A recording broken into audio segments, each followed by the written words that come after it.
আমরা হলাম মাছে ভাতে বাঙালি। আমাদের একবেলা মাছ না হলে ভাত খেতে ইচ্ছা করে না। যে কোনো মাছ হওয়াই লাগে। আর তার উপরে যদি হয় ইলিশ মাছ। ইলিশ মাছের যে কোনো পদই মজা। যেইভাবে রান্না করা যাক না কেন। তার উপরে যদি হয় সরিষা ইলিশ তাহলে তো কোনো কথাই নেই। আমার তো সব থেকে পছন্দ সরিষা ইলিশ।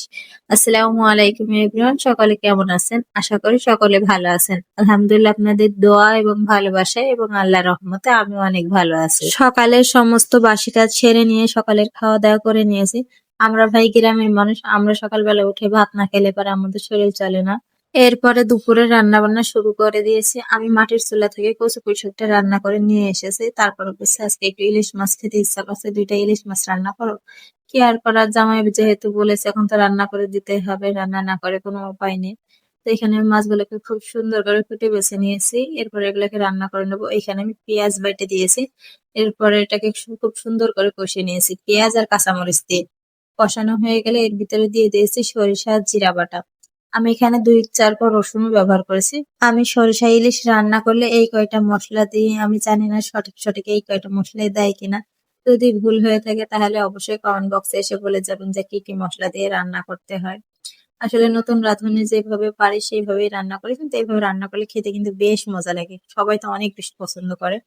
ইলিশ মাছগুলোকে আমি ভেজে রান্না করব না, কাঁচা তাই মশলার সাথে কষিয়ে কষিয়ে রান্না করব। আমার কাছে মনে হয় ইলিশ মাছ ভেজে রান্না করলে ইলিশের বাসনাটা নষ্ট হয়ে যায়। আমি তার জন্য সবসময় ইলিশ মাছটাকে একটু মশলার সাথে কষিয়ে কষিয়ে রান্না করি। অনেক ইলিশ মাছগুলাকে মশলার ভিতরে দিয়ে 2 মিনিট জাল করে নিয়েছি। এরপর আমি এগুলোকে উল্টিয়ে দেবো।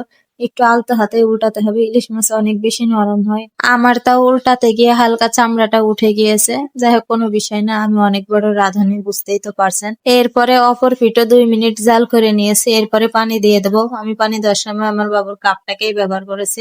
এই ছোট ছোট জিনিসগুলা দেখতে নেই আমার অনেক বেশি ভালো লাগে, খুব কিউট লাগে। যাই হোক, এই তো পানি দিয়ে আমি হালকা করে নেড়ে দিচ্ছি, মানে উল্টাবো না, শুধুমাত্র নেড়ে ছেড়ে নিচ থেকে মশলাটাকে ছড়িয়ে দিচ্ছি। এরপরে মাছগুলাকে রান্না করে নেবো যতক্ষণ না পর্যন্ত ঝোলটা একদম মাখো মাখো হয়ে আসে। আর আমার কাছে এই কারেন্টের চুলার রান্নাটা খেতে ততটা ভালো লাগে না যতটা মাটির চুলায় লাগে। আসলে সকলের কাছে একই মনে হয়, মাটির চুলার রান্নার টেস্টই আসলে অন্যরকম।